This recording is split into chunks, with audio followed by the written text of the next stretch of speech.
निंदा, स्तुति, तिरस्कार और सत्कार, शरीर का या आत्मा का? नमस्ते। आज हम एक गहरे आध्यात्मिक सवाल का जवाब खोजेंगे। निंदा, स्तुति, तिरस्कार और सत्कार, ये शरीर से जुड़े हैं या आत्मा से? यह सवाल महाभारत और श्रीमद् भागवत पुराण की शिक्षाओं से प्रेरित है, जहाँ युधिष्ठिर और नारद जी का संवाद हमें इस रहस्य को समझने का मौका देता है। इस संवाद में शिशुपाल की कहानी के जरिए यह बताया गया कि कैसे एक शत्रु भी भगवान की भक्ति से मुक्ति पा सकता है।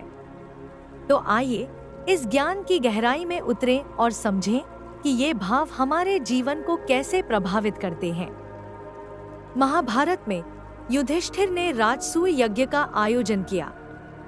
इस दौरान सभा में यह तय हुआ कि अग्रपूजा श्री कृष्ण को दी जाएगी, क्योंकि वे यदुवंश के श्रेष्ठ और भगवान के रूप में पूजनीय थे।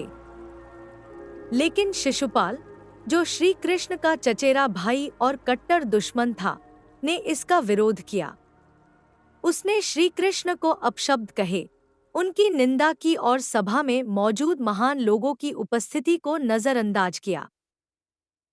श्री कृष्ण ने शांति से उसकी बातें सुनी, लेकिन जब शिशुपाल ने सीमा लांघ दी, तो श्री कृष्ण ने अपने सुदर्शन चक्र से उसका अंत कर दिया। हैरानी की बात यह हुई कि शिशुपाल के शरीर से एक प्रकाश निकला और श्री कृष्ण में समा गया। युधिष्ठिर ने नारद जी से पूछा, एक द्वेषी व्यक्ति को मुक्ति कैसे मिली? नारद जी ने जवाब दिया कि यह शिशुपाल की श्री कृष्ण में तीव्र तन्मयता का परिणाम था, भले ही वह द्वेष से भरी हो। नारद जी ने बताया कि निंदा, स्तुति, तिरस्कार और सत्कार शरीर और अहंकार से जुड़े हैं, आत्मा से नहीं। आत्मा शुद्ध, शाश्वत और परमात्मा का हिस्सा है, जो दुनिया के सुख दुख से परे है। जब हम खुद को सिर्फ शरीर मानते हैं, तो मैं और मेरा का भ्रम पैदा होता है। यही भ्रम इन भावनाओं को जन्म देता है। आत्मा इन सब से अछूती रहती है, क्योंकि उसका स्वरूप सांसारिक नहीं, बल्कि अलौकिक है। शिशुपाल की कहानी में उसका शरीर निंदा और अपमान से प्रभावित था, लेकिन उसकी आत्मा श्री कृष्ण के चिंतन से मुक्त हो गई। यह दर्शाता है कि ये भाव हमारे भौतिक अस्तित्व से जुड़े हैं, न कि हमारे असली स्वरूप से। भक्ति की ताकत। नारद जी ने समझाया कि भगवान में मन लगाना ही मुक्ति का रास्ता है, चाहे वह प्रेम, भय या द्वेष से हो। शिशुपाल ने श्री कृष्ण को हर पल द्वेष के साथ याद किया, लेकिन उसकी तीव्रता ने उसे श्री कृष्ण के करीब पहुंचा दिया। इसी तरह गोपियों ने प्रेम से और कंस ने भय से भगवान का चिंतन किया, सभी को मुक्ति मिली। यह साबित करता है कि भक्ति की गहराई मायने रखती है, भाव नहीं। भगवान की कृपा हर किसी के लिए खुली है, बस उसे अपनाने का तरीका अलग हो सकता है। आज के जीवन में प्रासंगिकता। आज हम दूसरों की निंदा या तारीफ से आसानी से प्रभावित हो जाते हैं। सोशल मीडिया पर लोग प्रशंसा के लिए तरसते हैं और आलोचना से परेशान हो जाते हैं। यह कहानी हमें सिखाती है कि ये भावनाएं हमारे शरीर और अहंकार का हिस्सा हैं, आत्मा का नहीं। सच्चा सुख आत्मा को जानने और भगवान की भक्ति में है। अगर हम इन सांसारिक चीजों से ऊपर उठें, तो हमें शांति मिलेगी।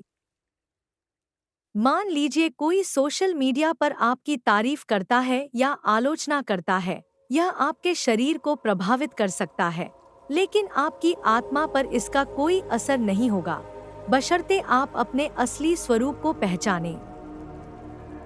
आचार्य श्री एसी भक्तिवेदांत स्वामी प्रभुपाद। आत्मा माया से मुक्त है, शरीर के साथ उसकी पहचान अज्ञान का नतीजा है। नारद जी, मैं निंदा या प्रशंसा नहीं करता, बस सबके कल्याण की कामना करता हूँ। स्वामी विवेकानंद, हमारे कर्म ही हमारा भविष्य बनाते हैं, आत्मा को जानना ही असली लक्ष्य है। निंदा, स्तुति, तिरस्कार और सत्कार शरीर से जुड़े हैं, आत्मा से नहीं। आत्मा इन सांसारिक भावनाओं से ऊपर है। शिशुपाल की कहानी हमें बताती है कि भगवान में गहरी तन्मयता, चाहे किसी भी रूप में हो, हमें मुक्ति दिला सकती है। यह संदेश हमें प्रेरित करता है कि हम अपने जीवन को भक्ति और आत्मचिंतन में लगाएं, ताकि सांसारिक उलझनों से मुक्त होकर सच्ची शांति पा सकें। अगर यह दर्शन आपको छू गया, तो इसे अपने दोस्तों और परिवार के साथ शेयर करें। क्या आपको लगता है कि भक्ति ही असली मुक्ति का रास्ता है? अपने विचार हमें बताएं। जय श्री कृष्ण।